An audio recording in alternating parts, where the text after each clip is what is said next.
నమస్తే అండి, నా పేరు Jyothi. Welcome to my channel Mahalakshmi dairy farm, Karnal, Haryana.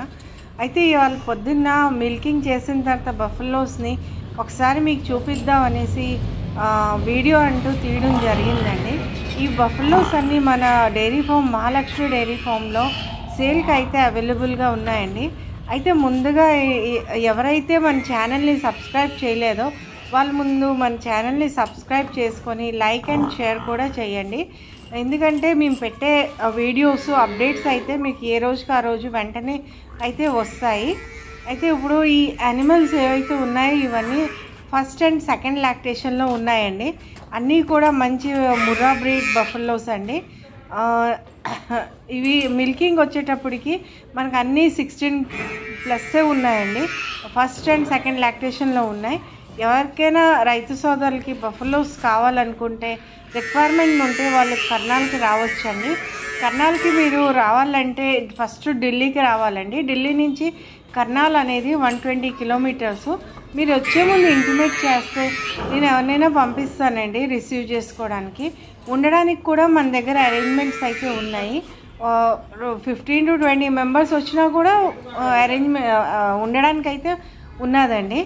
ఇంకా ఈ యానిమల్స్ విషయానికి వస్తానండి, అన్నీ కూడా ఫస్ట్ అండ్ సెకండ్ లాక్టేషన్లో బెస్ట్ ముర్రా బ్రీడ్ క్వాలిటీలో ఉన్నాయి.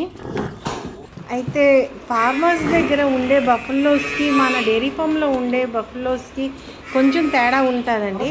ఫార్మర్స్ ఏంటంటే ముర్రా బఫెలోస్కి నీళ్ళు అనేది ఎక్కువ పట్టించరు. వాళ్ళు 2 నుంచి 3 టైమ్సే పట్టిస్తారు. మన డైరీలో ఉండే బఫెలోస్కి ఏంటంటే బఫెలో ముర్రా బ్రీడ్ అనేది అసలు వాటర్ బఫెలో అండి. దానికి నీళ్ళు అనేది ఎక్కువ కావాలి, 80 to 90% కావాలండి. సో మన డైరీ ఫామ్లో అయితే పట్టిస్తాం, అందుకనే కొంచెం అది పెద్ద సైజులో ఉంటాయి. అదే ఫార్మర్ దగ్గరికి వచ్చేటప్పటికి వాళ్ళు అంత నీళ్ళు పట్టరండి.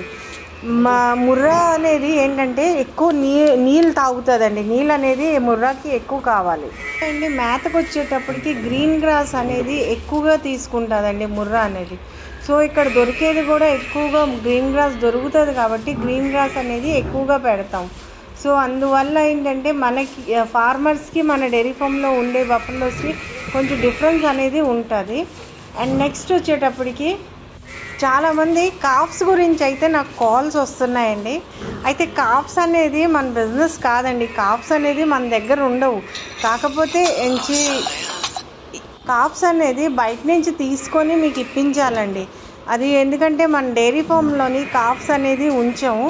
మన దగ్గర అయితే మిల్కింగ్ యానిమల్స్ 10 నుంచి 24 లీటర్స్ ఇచ్చే మిల్కింగ్ గల కెపాసిటీ గల గేదెలు, next pregnant animal 3 to 8 months pregnancy గల గేదెలు, ఆవులు, నెక్స్ట్ హెచ్ఎఫ్లు, జెర్సీ, ఇవన్నీ అయితే మన దగ్గర అయితే దొరుకుతాయి.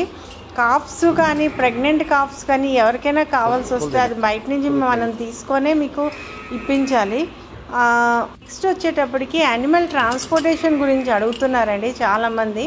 ట్రాన్స్పోర్టేషన్ ఏంటంటే ఒకసారి మీరు యానిమల్ పర్చేస్ చేసిన తర్వాత ట్రాన్స్పోర్టేషన్ అనేది ఓన్లీ నైట్ టైమే జరుగుతుందండి. సాయంకాలం పూట వీటిని ఎక్కిస్తాం. అయితే నిన్న రాత్రి ఒక వరంగల్ కస్టమర్ ఒక అతనికి 40 బఫెలోస్ అనేది ట్రాన్స్పోర్టేషన్ అనేది జరిగింది. ఆ వీడియో కూడా నేను పెడతాను. అయితే ట్రాన్స్పోర్టేషను సాయంకాలం ఎక్కించేసి పొద్దున్న వాటిని ఏం చేస్తారంటే హాల్టింగ్ పాయింట్స్ ఉంటాయండి మనవి. ఆ హాల్టింగ్ పాయింట్స్లోని వాటిని దించేసి వాటికి పాలు అవన్నీ తీసేసి మేత అన్నీ పెట్టేసి మళ్ళీ సాయంకాలం వరకు అక్కడే ఉంచేసి నెక్స్ట్ మళ్ళీ పాలు తీసేసి మళ్ళీ నెక్స్ట్ అప్పుడు బండిలోకి ఎక్కిస్తారండి. బండిలోకి ఎక్కించిన తర్వాత మళ్ళీ నైట్ అంతా ట్రావెల్ చేసేసి మళ్ళీ నెక్స్ట్ మార్నింగ్ వచ్చేటప్పటికి ఇంకొక హాల్టింగ్ పాయింట్లోని వాటిని దించడం అంటూ జరుగుతుంది. సో అందుకోసం అండి 3 to 5 days మన తెలంగాణ కానీ లేకపోతే ఆంధ్ర అయితే ఇంకా 1 day ఎక్స్ట్రా అండి. అందుకని 3 to 5 days పడతాయని మనం చెప్తాం. అయితే మనం ఈ ట్రాన్స్పోర్టేషన్తో ఇన్సూరెన్స్ కూడా చేసి ఇస్తామండి. కాకపోతే ఇన్సూరెన్స్ అనేది ఆప్షనల్ అండి. ఎవరికైనా కావాలంటే ఇన్సూరెన్స్ అనేది చేసుకోవచ్చు. ఇన్సూరెన్స్ కూడా ఏంటంటే ఇన్సూరెన్స్ డ్యూరింగ్ ట్రాన్స్పోర్టేషన్ ఒకటే మనం చేసిస్తాం. లైఫ్ టైం ఇన్సూరెన్స్ అనేది కస్టమర్ ఎక్కడైతే గేదెలను ఉంచుకుంటారో అక్కడ ఆయన చేసుకోవాలండి. థ్యాంక్ యూ అండి. Thank you for watching.